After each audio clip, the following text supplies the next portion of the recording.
नमस्कार। सनातन विचार श्रृंखला में आपका स्वागत है। आज का विषय, जैसा आप टाइटल में देख रहे हैं, गिनती, तौलना और नापना, ये किसी भार, आकार या आकृति से संबंधित है। अगर आप अपने जीवन के अंदर जीवन के मूल्य को, जीवन के अर्थ को किसी आकार, आकृति या भार से तुलना करते हैं, जो कि एक भौतिक वस्तु है, तो फिर आप बिल्कुल भी खुश नहीं हैं। इस चीज़ को आपको उपनिषद के माध्यम से एक बहुत सुंदर तर्क से समझ में आएगा। ये वीडियो आप पूरा सुनेंगे तो आपको हंसी भी आएगी और आपको आनंद भी आएगा, क्योंकि परमात्मा अर्थात विश्वात्मा, जिनको ईश्वर या भगवान भी कहा जाता है, वह आदमी के दिमाग की समझने की शक्ति से बाहर की बात है। इसको दूसरे शब्दों में इस तरह से ऐसे समझ सकते हैं कि सत्य को जान पाना मानव की अक्ल से दूर की बात है, मानव की समझ से दूर की बात है। बात तो यह सही है, लेकिन ऐसा क्यों होता है? ऐसा इसलिए होता है क्योंकि हमारा मन बना ही ऐसा है कि वह केवल आकार यानी शक्ल या रूप की ही कल्पना कर सकता है और केवल आकार या रूप की अवधारणा कर सकता है। लेकिन रूप का जो पदार्थ होता है या उसके अंदर का जो सार होता है, उसको पहचान पाना हमारे मन की शक्ति के बाहर की बात है। यही कारण है कि हम जिस व्यक्ति से मिलते हैं, केवल उसके शरीर को, उसके बाहरी व्यवहार को ही देख सकते हैं। उस व्यक्ति की आत्मा और उसकी बुद्धिमानी को हम बिल्कुल भी देख नहीं पाते। इसलिए जो ईश्वर का सिद्धांत, जो संसार के कण कण में विद्यमान है, हम उस महान ज्ञान को जानने से, समझने से पूरी तरह से अछूते रह जाते हैं। हमें मालूम है इस संसार में सभी आश्चर्यजनक घटनाएं अचानक ही होती हैं। चाहे वे घटनाएं हमारे लिए शुभ हों या अशुभ हों, वे पहले बताकर या किसी तरह का संकेत देकर नहीं आती। उनमें अचानक मृत्यु, अचानक तबाही, अचानक प्रलय, अचानक वर्षा या अचानक भूकंप जैसी घटनाएं कई कई वर्षों तक अपने पीछे दुख भी छोड़ के जाती हैं। अब हमारा मन गिनती यानी गणना करना या गिनना, किसी चीज़ को नापना या किसी को तौलने की क्षमता का ही आदी है। ये अचानक होने वाली घटनाएं उस मन की क्षमता से बाहर की हैं, क्योंकि सत्य अति गणनात्मक है, वह सूक्ष्म गणनात्मक है। यह सत्य मानव का जो मन है उसके गणितीय तर्क के अंतर्गत नहीं आता। ब्रह्मांड में केवल एक चीज़ है जिसे अंकगणित यानी अर्थमेटिक या गणितीय नियम या मैथमेटिक्स रूल, जो रूल्स होते हैं मैथमेटिक्स, उसके माध्यम से नापा नहीं जा सकता। वह सत्य एक ऐसी चीज़ है जिसका नाम केवल सत्य है। इसको आप किसी भी तरह से दूसरा नाम नहीं दे सकते, क्योंकि सत्य की कोई लंबाई चौड़ाई नहीं है, कोई गहराई नहीं है, कोई आकार या आकृति भी नहीं है। लेकिन फिर भी सत्य ही एकमात्र वास्तविक है और वही सर्वोच्च वास्तविकता है। हमारा मन केवल विचारों से बना है, इसलिए मन केवल रूप, शक्ल, आकार या आकृति की ही कल्पना कर सकता है। लेकिन सत्य निराकार है। निराकार इसलिए है क्योंकि उसी निराकार सत्य से सभी आकार निकले हैं। चलिए अब एक गहरी बात करते हैं। क्या किसी ने सत्य के रूप को देखा है? यह कहाँ का निवासी है, कहाँ रहता है? सत्य का जन्म कब हुआ? यह कब तक रहेगा? सत्य को किसने बनाया?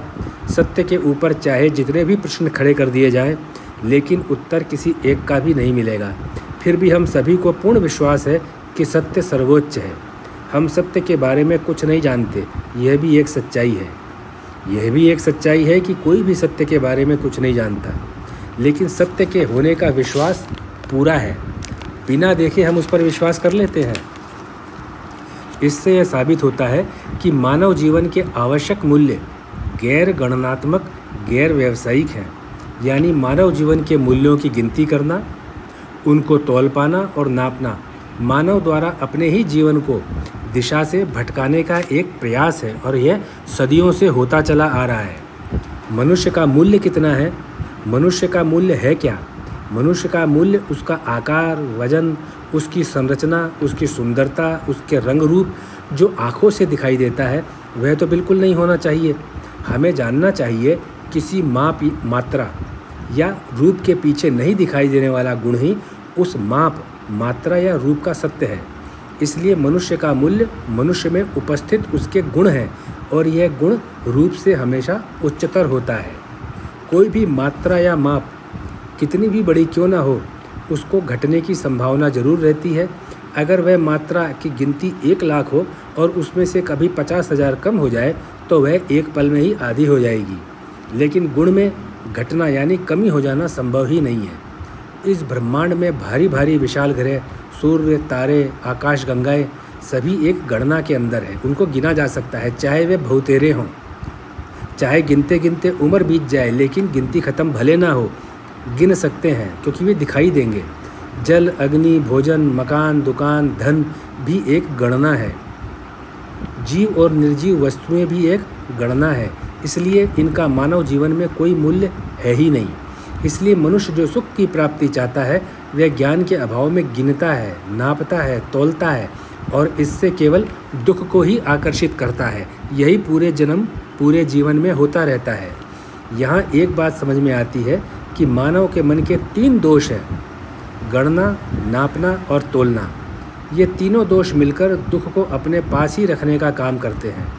कुछ मिनटों के लिए कल्पना की जाए कि सूरज ठंडा हो गया है, पृथ्वी की रेत अंतरिक्ष में बिखर गई है, तो इसका मतलब पृथ्वी नाम की कोई चीज़ नहीं रही। पूरा सूर्यमंडल ही नष्ट हो गया है, पूरा सोलर सिस्टम ख़त्म, कहीं भी एक भी जीवित प्राणी नहीं बचा, कुछ भी नहीं बचा। लेकिन फिर भी जो कल्पना कर रहा है वह अकेला तो बचा हुआ है ही। यही मनुष्य का सार है जो कभी नष्ट नहीं होगा। हमारे आकार के पीछे कुछ तो है जो दिलचस्प है, कुछ ऐसा है जिसका उन्मूलन और विनाश संभव ही नहीं है। भले ही हम सोचें कि हम मर चुके हैं, सोचने में मरने का एक विचार है और वह विचार कभी नहीं मर सकता। तो फिर एक बात जरूर माननी पड़ेगी कि सांसारिक मात्राओं के क्षणभंगुर मूल्यों के पीछे एक अमर, अविनाशी, सचेतन अर्थ छिपा हुआ है। जब सभी कुछ चला जाएगा तो भी वह बचा ही रहेगा और उतना ही बचा रहेगा जितना वह प्रारंभ में था। इसका मतलब वह शाश्वत है, वही केवल हमारा मित्र है और यह वह मित्र है जो इन सभी स्रोतों के सचेतन चिंतक के रूप में बना रहता है। हमारा यह मित्र हमसे अविभाज्य है, हमसे कभी अलग नहीं किया जा सकता। यही हमारे व्यक्तित्व का सच्चा साथी है। बस हम केवल इसी को प्राप्त नहीं करना चाहते, इसके अलावा जो भी हमको दिखाई देता है वह सब हमको आकर्षित करता है। यही सत्य है और यह हर चीज़ में मौजूद है। यह हम सब में समान रूप से और आवश्यक रूप से उपस्थित है। यदि हमें संसार में सुखी रहना है तो हमें सत्य के मूल्य, सामंजस्य के मूल्य, शाश्वतता के मूल्य को जानना होगा और उसके द्वारा जो चीज़ें आकर्षित होती हैं उन चीज़ों को आकर्षित करने की कला सीखनी होगी। हमें बिना किसी वस्तु के प्रेम करना सीखना होगा। प्रेम के लिए वस्तु का होना आवश्यक नहीं है। जब एक वस्तु के द्वारा प्रेम पैदा किया जाता है तो प्रेम क्षणिक होता है, वह प्रेम स्थायी नहीं होता है। जब मन उस वस्तु से ऊब जाएगा तो प्रेम भी अपने आप धीरे धीरे शिथिल होता होता गायब हो जाएगा। वही सर्वोच्च प्रेम स्वयं सत्ता से, शुद्ध सत्ता से यानी सत्य से निकलता है। यह एक गुण है क्योंकि सूर्य को चमकने के लिए पृथ्वी नाम की वस्तु की आवश्यकता नहीं है। आप प्रसन्नता प्राप्त करना चाहते हैं तो मानिए कि आप पूरी तरह से स्वतंत्र हैं, क्योंकि सत्य का प्रेमी सत्य के अलावा और कुछ नहीं चाहता। सत्य का साधक सत्य से ही संतुष्ट होता है। इसलिए स्पष्ट रूप से उपनिषदों के विद्वान ये कहते हैं कि जो व्यक्ति जीवन को गणित में चलाता है, सुख की गणना करता है, वस्तुओं की गणना करता है, सुख को नापता है, तोलता है, दूसरे के सुख से तुलना करता है। जब भी आप नापेंगे, तोलेंगे तो उसके लिए एक माध्यम, या तो स्केल, कोई मीटर रॉड या कोई वजन, वेट चाहिए होगा। इसका मतलब ये हो गया, आप गिनती करेंगे, नापेंगे या तोलेंगे तो आप अपने सुखों की, अपने विचारों की, अपने आनंद की किसी दूसरे से तुलना करेंगे जो आपका काम ही नहीं है, लेकिन आप जीवन भर उसको करेंगे। उस आप में मैं भी हूँ, हम सभी हैं, यह पूरी दुनिया है।